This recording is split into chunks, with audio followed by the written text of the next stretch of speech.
Dear students, मेरा नाम है इंद्रजीत सिंह और आप मुझे देख रहे हैं हमारे अपने चैनल आरटी अकेडमी पर। आरटी अकेडमी पर हम कर रहे हैं क्लास 12 की फिजिक्स, केमिस्ट्री, मैथ्स और बायोलॉजी के ईयर लॉन्ग लेक्चर सीरीज, यानी पूरे साल का कोर्स आपके बोर्ड एग्जामिनेशंस को ध्यान में रखते हुए हम करा रहे हैं यहाँ पर आपके साथ। और ये जो कोर्स है वो आपको हाईली क्वालिफाइड फैकल्टीज करा रही हैं जो अपने सब्जेक्ट में मास्टर्स है। और ये पूरा कोर्स आपके बोर्ड एग्जामिनेशंस को ध्यान में रखकर डिजाइन किया गया है। फ्यूचर की प्लानिंग अलग है, हम आपके लिए नीट के और जेईई के कोर्सेज भी लेके आएंगे जो कि बहुत वेल स्ट्रक्चर्ड होंगे और आपके डोर स्टेप पर होंगे। आप हमें बस देखते रहिए, फॉलो करते रहिए और बिना किसी लाभ लपेट के, ज्यादा बात के, हम कंटेंट डिलीवर करना स्टार्ट करते हैं। क्लास 12 चल रही है, चैप्टर चल रहा है रे ऑप्टिक्स। इंपॉर्टेंट है, बहुत ज्यादा वेटेज रखता है, इस चैप्टर को इग्नोर नहीं किया जा सकता, ना इस चैप्टर के किसी भी एक सेगमेंट को इग्नोर किया जा सकता है, क्योंकि वेटेज ज्यादा है तो हर पोर्शन से क्वेश्चन आने की संभावनाएं रहती है। कई सारे टुकड़े हैं इस चैप्टर के, ऑप्टिकल इंस्ट्रूमेंट भी उनमें से एक है। बच्चे बहुत ज्यादा ध्यान नहीं देते, छोड़ देते हैं, गड़बड़ियां करते हैं। हम यहाँ पर आपको पूरा काम करवाएंगे। चलिए आज के कॉन्सेप्ट की बातें करें। मैंने इसमें जब प्रिज्म पढ़ाया था तो मैंने एक कॉन्सेप्ट छोड़ा था, वो 3-4 चीजें एक साथ रैप अप की जा सके, मैंने थिन प्रिज्म इसलिए वहां पर आधा कर दिया था, इसलिए आधा बचा हुआ थिन प्रिज्म और डेविएशन के साथ रिफ्रैक्टिव इंडेक्स का मेल मिलाप, और उसके बाद एक छोटा सा पार्ट डिस्पर्जन का। हालांकि डिस्पर्जन एज सच सिलेबस से कटा हुआ है, सिलेबस में नहीं, लेकिन डिस्पर्जन एक ऐसी चीज है जो अल्टीमेटली रिफ्रैक्टिव इंडेक्स को वेवलेंथ ऑफ लाइट से जोड़कर देखता है। प्रीवियस ईयर देखेंगे डिस्पर्जन चैप्टर से, डिस्पर्जन पोर्शन से कोई सवाल नहीं है, लेकिन रिफ्रैक्टिव इंडेक्स और वेवलेंथ का रिलेशन बहुत बार पूछा गया है।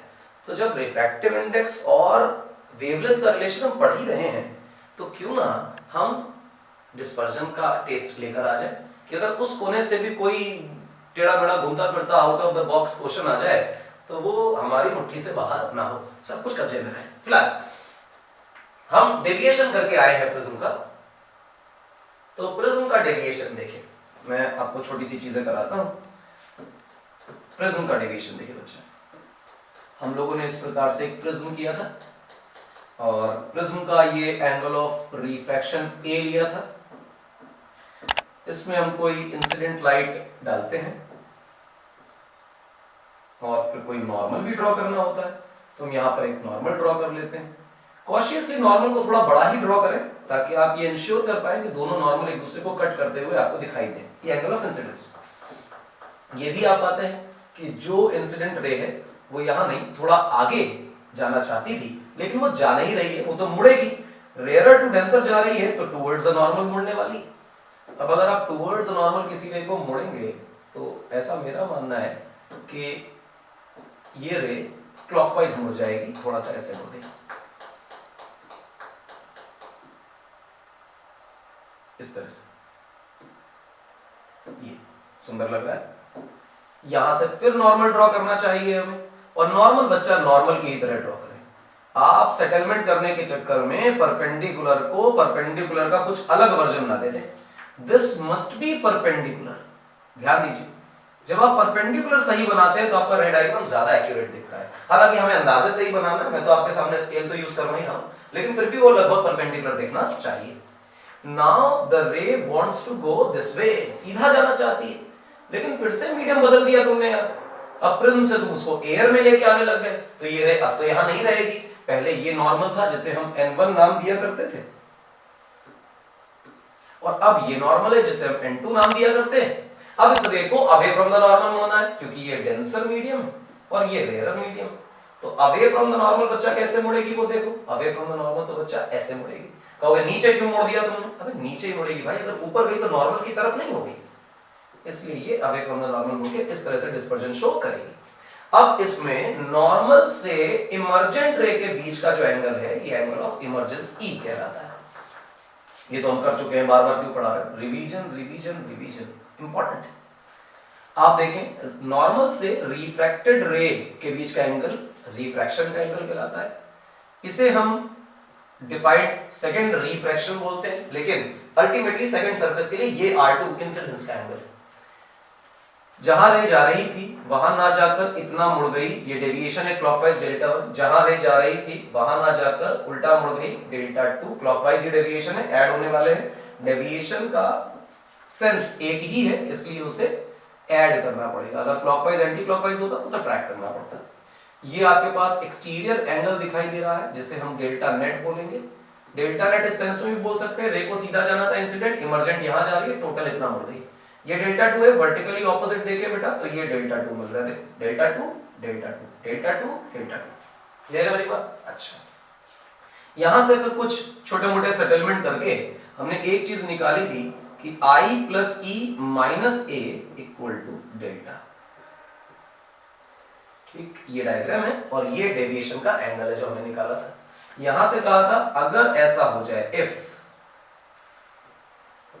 R1 इक्वल टू R2, ये दोनों एंगल्स बराबर हो जाए और ये वैल्यू जो है वो फिर अल्टीमेटली a/2 के बराबर हो जाती है। अगर R1 और R2 बराबर हो जाए तो a/2 के बराबर, और ऐसे समय पे जो एंगल ऑफ इंसिडेंस है वो एंगल ऑफ इमर्जेंस के बराबर हो जाता है। ये दो बातें दिमाग में सेटल्ड रखनी ही रखनी है, इसका कोई इलाज नहीं है, आपको याद ही रखना पड़ेगा।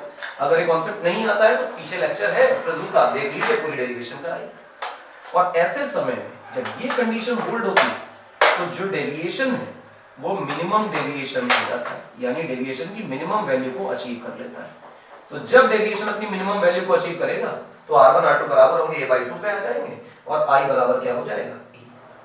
अच्छा सर, तो इसका मतलब यहां से अगर मैं डेल्टा मिनिमम लिखने की कोशिश करने लग जाऊं तो डेल्टा मिनिमम आप लिखोगे I प्लस E की जगह मैं I लिख देता हूं माइनस A, तो यानी 2I माइनस A, ये रहा आपका डेल्टा मिनिमम। इस डेल्टा मिनिमम की वैल्यू तो हमने निकाली, पर ध्यान दो कि अगर प्रिज्म किसी फ्लिंट ग्लास का है, क्राउन ग्लास का है, फलाने ग्लास का है, वाटर का है, प्लास्टिक का है, किसी मटेरियल का है, तो मटेरियल बदलेगा तो जो इस मटेरियल का रिफ्रैक्टिव इंडेक्स है वो बदल जाएगा, और रिफ्रैक्टिव इंडेक्स बदलेगा तो अमाउंट ऑफ डेविएशन बदलेगा, तो मिनिमम डेविएशन बदलेगा। अब जान भाई साहब, सेम आई पर अगर मिनिमम डेविएशन बदल रहा है तो फिर तुम्हें मिनिमम डेविएशन की जरूरत पड़ेगी कि रिफ्रैक्टिव इंडेक्स से इसको जोड़कर देखो। यदि तुम इसको रिफ्रैक्टिव इंडेक्स से जोड़कर देख पाते हो तो मजा आ जाएगी।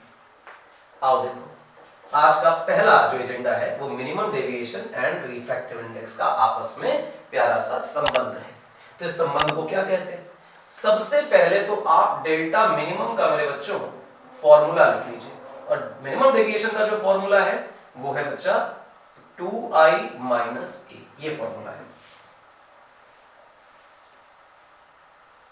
2I माइनस ए। ध्यान देना, तुम यहां से 2I की वैल्यू लिखोगे, तुम लिखोगे डेल्टा मिनिमम प्लस ए, तो I की वैल्यू क्या लिखोगे? लिखोगे डेल्टा मिनिमम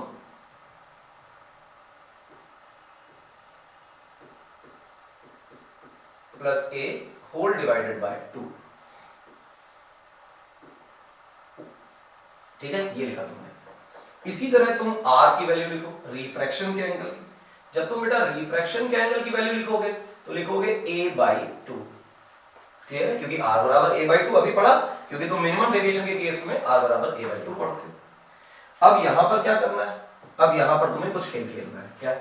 तुम्हें लिखना है sine of I divided by sine of R। Sine I by sine R करोगे वो तो n2 बाय n1 बन जाएगा। n2 का मतलब प्रिज्म का रिफ्रैक्टिव इंडेक्स और सराउंडिंग का रिफ्रैक्टिव इंडेक्स। मैं तो ये कह देता हूं कि प्रिज्म का n है और सराउंडिंग हमारी एयर है, तो सराउंडिंग का रिफ्रैक्टिव इंडेक्स 1। और I की जगह हम क्या लिख सकते हैं बच्चा?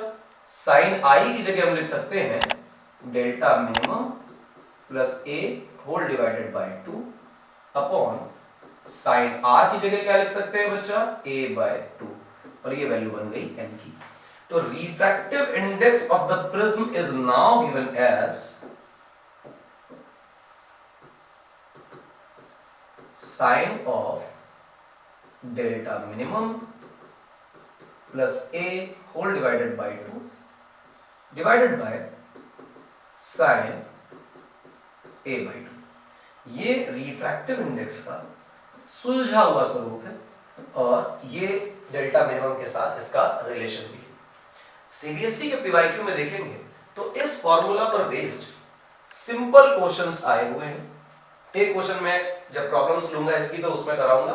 डेटा इतना खतरनाक दिया हुआ है कि देख के बच्चा डर जाए, साला सॉल्व कैसे होगा, लेकिन डेटा इतना उलझा कर दिया है कि जब तुम उसे सच में सॉल्व करोगे तो चीजें रैपिडली सॉल्व हो जाएंगी और सॉल्व होकर आंसर आ जाएगा। कठिन नहीं है, डेसिमल में लेकिन कठिन नहीं वगैरह।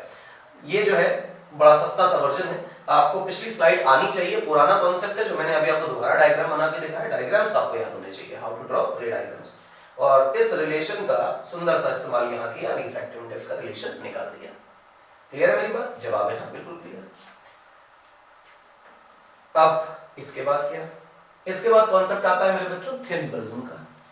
ये जो थिन प्रिज्म है, इस थिन का मतलब क्या?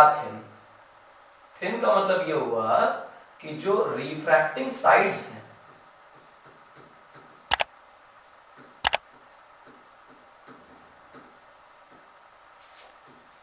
Are nearly parallel.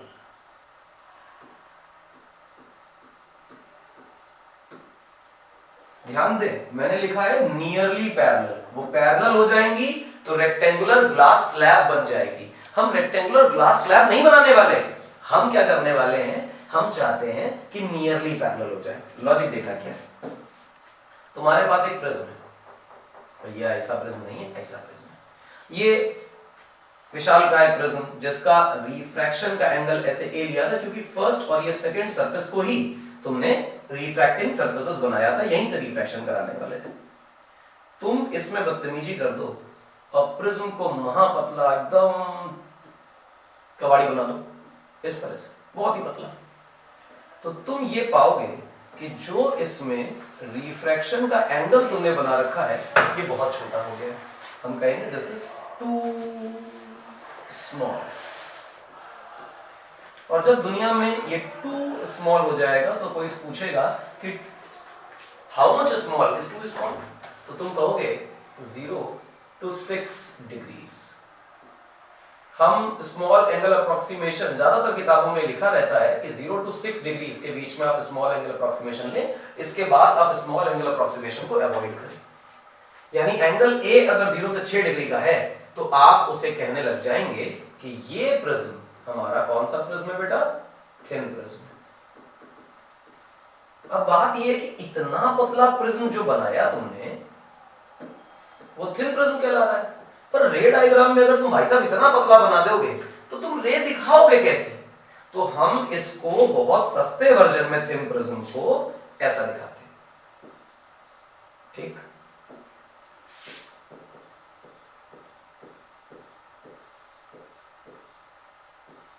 Thin prism को ऐसा दिखाते हैं। ऐसा क्यों दिखाते हैं? ताकि ठीक ठाक तो मोटा हो जाए और हम रे डायग्राम काम चलाऊ अवस्था में बना पाए। अच्छा हाँ, ऐसा ही है। ठीक है, अच्छी बात। और अगर सच में ऐसा है तो ऐसा डायग्राम बना के आप ये विचार ना लाएं कि प्रिज्म पतला नहीं है। एक्चुअली प्रिज्म ऐसा है जिसको हम इस तरह का बना रहे हैं। ठीक है, अच्छा है, कोई बात नहीं। चलो इससे डेविएशन देखते हैं। थिन प्रिज्म बना लिया जाए। थिन प्रिज्म के नीचे लिख भी लेना चाहिए इसमें सुंदर सा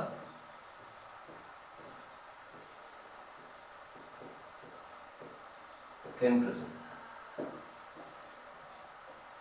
थिन प्रिज्म है, कोई दिक्कत की बात नहीं। एक इंपॉर्टेंट बात यह है कि इस केस में लिख के नहीं मिलेगा किताब में, लेकिन थिन प्रिज्म में एक ही केस हम लोगों के अंदर पढ़ाया जाएगा जब एंगल ऑफ इंसिडेंस बड़ा ना हो, एंगल ऑफ इंसिडेंस खुद बहुत छोटा हो। तो angle of incidence is very small. Angle of incidence जो है वो बहुत छोटा है। ध्यान दें, angle of incidence is very small. अच्छा सा क्या होगा, गौर से देखिए। ये प्रिज्म का एंगल है जैसे तुम ए बोल रहे हो। अब इस ए एंगल में कोई एक रे आई, सर बीच में कैसे ले गए आप? सुनो, एकदम सिंपल सा, बहुत ज्यादा डेविएशन तो इससे आने नहीं वाला, ठीक है ना। और पहली और दूसरी सरफेस दिखने में बहुत दूर दूर है, लेकिन क्योंकि थिन प्रिज्म है तो लगभग पैरेलल है, तो एक और दो सरफेस से ओवरऑल जितना डेविएशन क्रिएट होता है हम उतना ही डेविएशन यहां पर लगभग एवरेज की तरह बना देते हैं। This is what we call as deviation through the prism. Ray को सीधा जाना था, छोटा एंगल ऑफ इंसिडेंस था और उसके करस्पॉन्डिंग कुछ इस प्रकार से ये डेविएशन हो गया। अब इसमें क्या हो रहा है कि आप यहां पर और यहां पर इस तरह से, ये रहा आपका डेल्टा, और इसे आप डेल्टा मिनिमम ही कह दीजिए, क्योंकि जब एंगल ऑफ इंसिडेंस छोटा है तो चाहे 1 डिग्री का एंगल ऑफ इंसिडेंस हो, चाहे 2 डिग्री का एंगल ऑफ इंसिडेंस हो, चाहे 5 डिग्री का एंगल ऑफ इंसिडेंस, उसको तो तुम थीटा को साइन थीटा, थीटा को कॉस थीटा बना सकते हो, कोई खास फर्क पड़ने वाला नहीं है ऐसा कुछ।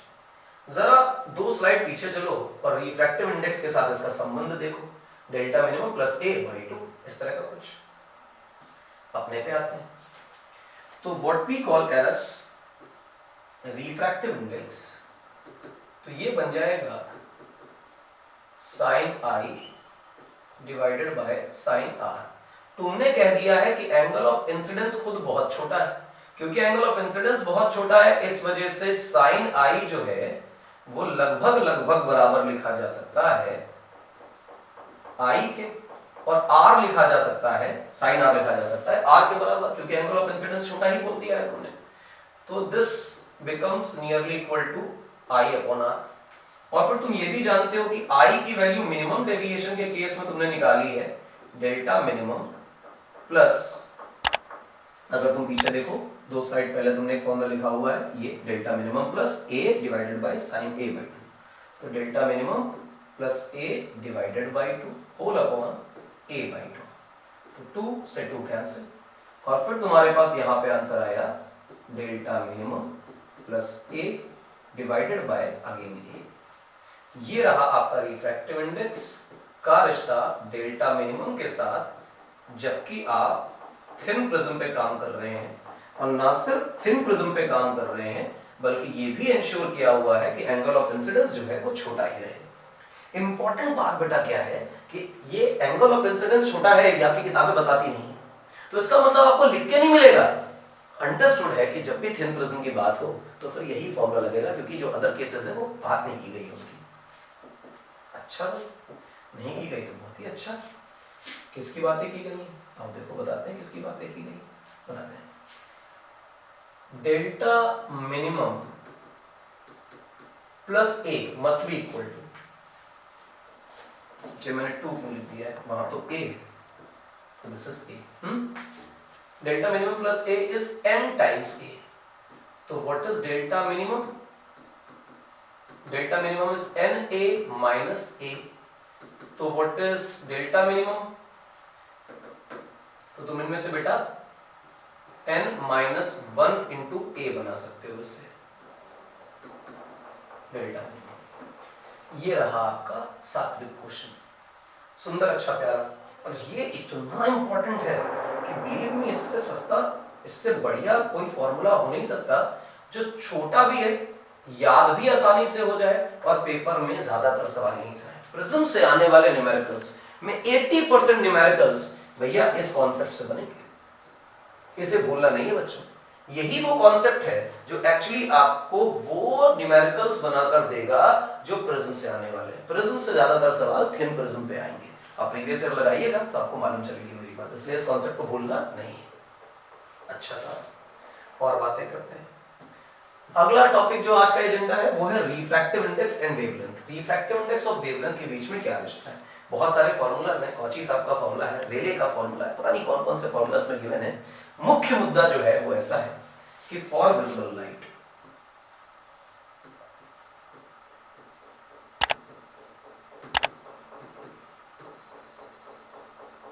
बाकी और की कहानी नहीं, किसकी स्पीड कैसे बदलती है उसकी बातें नहीं बोल रहा हूं मैं, इंफ्रारेड की कैसे बदलती है या और किसी की कैसे बदलती है उनकी बातें मैं नहीं कर रहा, मैं स्पेशली बात कर रहा हूं विजिबल लाइट की। विजिबल लाइट के लिए अगर लैम्डा बढ़ेगा यानी वेवलेंथ बढ़ेगा तो जो रिफ्रैक्टिव इंडेक्स है वो घटेगा। बस ऐसे याद रखो, लीनियर रिलेशन है, साइन का रिलेशन है, कॉस का रिलेशन है, एक्सपोनेंशियल है, कोई फर्क नहीं पड़ता, बस ये ध्यान रखो। If refractive index goes up, lambda goes down, और if lambda goes up, refractive index goes down, ऐसा है। इसका मतलब अगर मैं यहां पर तुम्हारे लिए ऐसा बोल दूं कि रेड कलर की जो वेवलेंथ है वो वॉयलेट कलर से ज्यादा है, तो तुम तुरंत ही बात समझ जाओगे कि रेड कलर का जो रिफ्रैक्टिव इंडेक्स होगा वो कम होगा वॉयलेट कलर के रिफ्रैक्टिव इंडेक्स से।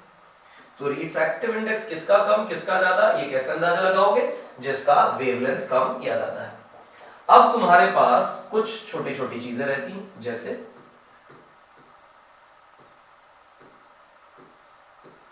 विबग्योर ये रहता है। इस विबग्योर में पहले तो साहब आप लैम्डा की बातें करो, फिर आप रिफ्रैक्टिव इंडेक्स की बातें करो। तो आपको मालूम चलेगा जब आप लैम्डा की बातें करते हो तो आप कहते हो lambda of violet, lambda of indigo, lambda of blue, lambda of green, lambda of yellow, lambda of orange and lambda of red. और फिर इसमें अगर आप संबंध बताने पे आ जाओ तो तुरंत ही पागल हो जाओगे, कहोगे रेड का सबसे ज्यादा, ऑरेंज का उससे कम, येलो का उससे कम, और इस प्रकार से आप कोई संबंध बता दोगे। तुरंत ही आप यहाँ पे रिफ्रैक्टिव इंडेक्स बताओ, वॉयलेट का, इंडिगो का, ब्लू का, ग्रीन का, येलो का, ऑरेंज का और रेड का। यहीं पर आप खेल खेलने लग जाओ, कहो कि वॉयलेट का रिफ्रैक्टिव इंडेक्स सबसे ज्यादा, ये, और बस इसे अब चिपका लो एक डब्बे के अंदर। और जो ये डब्बा है ये इतना इंफॉर्मेटिव है कि आपके एग्जाम के कुछ सवाल, क्योंकि सारे के सारे इसी से तो नहीं आ जाएंगे, लेकिन कुछ सवाल जो इंपॉर्टेंट है पेपर में पूछे जाते हैं वो यहां से बनने वाले हैं और बड़ा खास है, देख लीजिए इसे, ठीक है। अब गौर से बताता हूं एक चीज, रिफ्रैक्टिव इंडेक्स के ज्यादा होने पर बेंडिंग ज्यादा होती है, स्पीड जो होती है वो कम हो जाती है, वेवलेंथ जो होती है वो कम हो जाती है। मैं वेवलेंथ और स्पीड की बातें तो पहले से जानता था, बेंडिंग भी मैं जानता हूं, पर इंपॉर्टेंट बात अभी बेंडिंग की ही है। रिफ्रैक्टिव इंडेक्स और बेंडिंग का रिश्ता, रिफ्रैक्टिव इंडेक्स ज्यादा तो बेंडिंग ज्यादा, रिफ्रैक्टिव इंडेक्स कम तो बेंडिंग कम। यानी अब अगर मैं कहूं कि वॉयलेट कलर आया और रेड कलर आया, तो वॉयलेट में रिफ्रैक्टिव इंडेक्स रेड के रिफ्रैक्टिव इंडेक्स से साहब ज्यादा है, तो इसका मतलब ये हुआ कि जो बेंडिंग होने वाली है वो वॉयलेट की ज्यादा और रेड की बेंडिंग जो है बेटा वो कम होने वाली है। तुम स्पीड वगैरह की भी बातें लिख सकते हो, स्पीड ज्यादा होगी, और लैम्डा की बातें कर सकते हो, लैम्डा ज्यादा होगी, ये कंसर्न का इशू नहीं है। The concern is all upon the bending और डेविएशन। जिसकी बेंडिंग ज्यादा उसमें डेविएशन ज्यादा, यानी वॉयलेट भाई साहब ज्यादा मुड़ने वाला है। यहीं से कहानी आ जाएगी डिस्पर्जन की, बताता हूं आपको कैसे। देखो लेट्स से कि हमारे पास एक बढ़िया सा इंटरफेस है,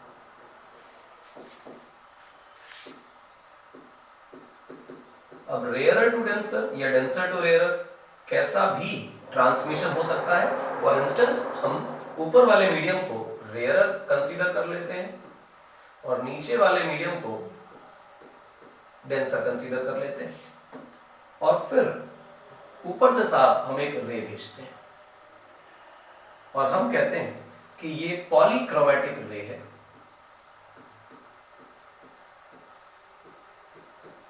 पॉलीक्रोमैटिक का मतलब एक से ज्यादा जिसमें कलर्स, जिसमें वेवलेंथ्स, और आसान भाषा में हम इसे व्हाइट लाइट कह सकते हैं। इस प्रकार से लाइट इंसिडेंट हुई, तुम खुश हुए देखकर, तुमने तुरंत यहां पर एक बढ़िया सुंदर नॉर्मल बना दिया। नॉर्मल बनाते ही तुमने कहा कि सर ये एंगल ऑफ इंसिडेंस। अब ध्यान दो, अगर वो व्हाइट लाइट है ना ऊपर, तो व्हाइट लाइट के अंदर तुम के विबग्योर ये पूरे के पूरे कलर्स अवेलेबल हैं और इन सबके लिए एंगल ऑफ इंसिडेंस सेम है, ठीक। तो क्या लिख रहे हो तुम यहां पे, एंगल ऑफ इंसिडेंस सेम। किसके लिए सेम, फॉर ऑल, सबके लिए सेम। लेकिन अब देखो कहानी, वॉयलेट भैया सबसे ज्यादा मुड़ेगा, कहेगा मुझे सबसे ज्यादा मुड़ना है, मुड़ गया। और रेड जो है वो सबसे कम मुड़ेगा, कहेगा मुझे सबसे कम मुड़ना है। और इसके बीच में तुम देखोगे कि कहीं ऑरेंज आ रहा होगा,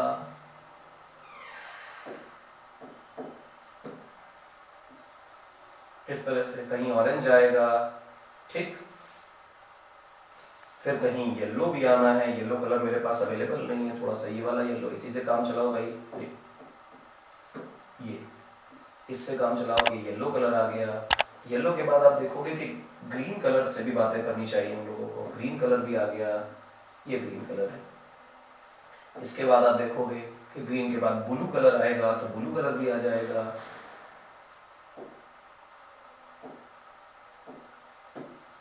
तो ये रहा हमारा ब्लू कलर। ब्लू के बाद कुछ इंडिगो टाइप की चीज भी आनी है, मेरे पास इंडिगो इसमें अवेलेबल नहीं है, तो कुछ ऐसा कर लेते हैं, ये इंडिगो आ गया। ये 7 कलर्स हो गए। लेकिन अगर तुम बच्चा इस बात को बहुत गौर से देखो कि लाइट कहाँ जाना चाहती थी, तो लाइट तो सर सीधा जाना चाहती थी। लाइट अगर सीधा जाना चाहती थी तो ये डेविएशन आप देखिए, ये डेविएशन बच्चा रेड में है, और ये डेविएशन आप देखिए, ये डेविएशन बच्चा वॉयलेट में है। क्या सबके डेविएशन अलग अलग है? जवाब है हाँ, सबके डेविएशन अलग अलग है। क्या एक बीम बन गई? हाँ बीम बन गई। क्या वो डाइवर्जिंग बीम हो गई? हाँ डाइवर्जिंग हो गई। क्या सारे के सारे वेवलेंथ अलग हो गए? हाँ सब अलग हो गए। कारण क्या है इस बीम बन जाने का, इसके सबके अलग हो जाने का? अलग ये है कि different speeds for different wavelengths in different media। अलग अलग मीडियम में आते ही सारी लाइट के कलर्स की स्पीड एक नहीं रह जाती। वैक्यूम में जब लाइट चलती है तो इसके सारे कलर्स की स्पीड सेम रहती है, और जब वो किसी मीडियम में आती है तो इसके सारे कलर्स की स्पीड अलग अलग हो जाती है। स्पीड अलग होने का मतलब सबका रिफ्रैक्टिव इंडेक्स अलग अलग हो जाता है। जिसकी वेवलेंथ जितनी ज्यादा थी उसकी स्पीड में उतनी कमी कम आती है, जिसकी स्पीड पहले, जिसका वेवलेंथ पहले कम था उसकी स्पीड में ज्यादा कमी आती है, जिसकी वजह से वॉयलेट का रिफ्रैक्टिव इंडेक्स ज्यादा पाया जाता है और रेड का रिफ्रैक्टिव इंडेक्स कम। तो वॉयलेट ज्यादा बेंड हो जाती है, रेड कम बेंड होती है। डिफरेंट मीडियम में डिफरेंट स्पीड होने की वजह से सबका रिफ्रैक्टिव इंडेक्स अलग है, सबके रिफ्रैक्टिव इंडेक्स अलग होने की वजह से सबका डेविएशन अलग है, और सब अलग अलग दिशाओं में अगर डेविएट होंगे तो तुम यहां से जब देखोगे तो तुम्हें ऐसा महसूस होगा कि 7 डिफरेंट कलर्स आपको मिल रहे हैं। व्हाइट लाइट आपको नजर नहीं आएगी, 7 डिफरेंट कलर्स आपको नजर आएंगे। और ये जो स्प्लिटिंग अप है,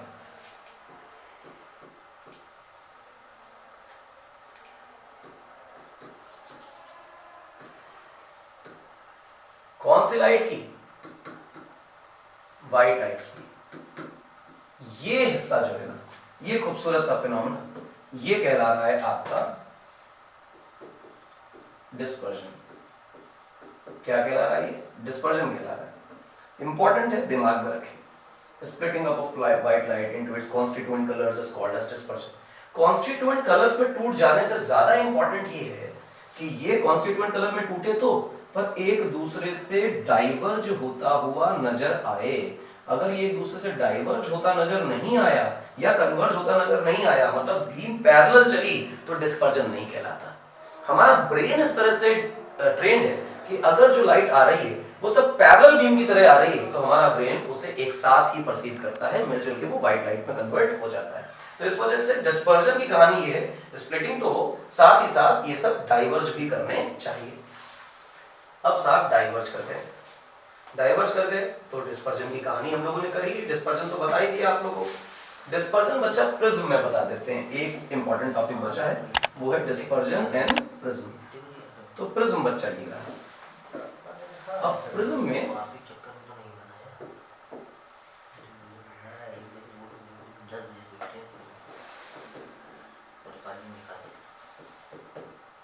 व्हाइट लाइट, प्रिज्म में जब व्हाइट लाइट आएगी तो आप तुरंत इसमें एक नॉर्मल ड्रॉ करेंगे।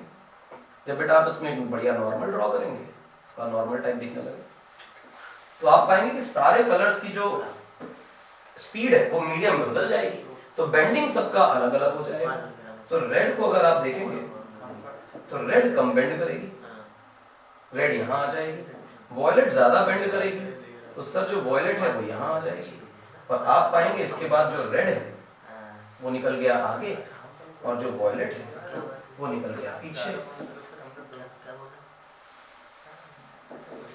और आपके पास ये डिफरेंट कलर्स यहाँ पे कुछ ना कुछ दिखाई देने लग जाएंगे। मैं डिफरेंट कलर से भर नहीं रहा हूँ, उसको ड्रामा करने की जरूरत नहीं है। कुल मिला के इतना है कि यहाँ पर डिफरेंट कलर दिखाई देंगे। इसे सरफेस 1 बोल दें और इसे सरफेस 2 बोल दें।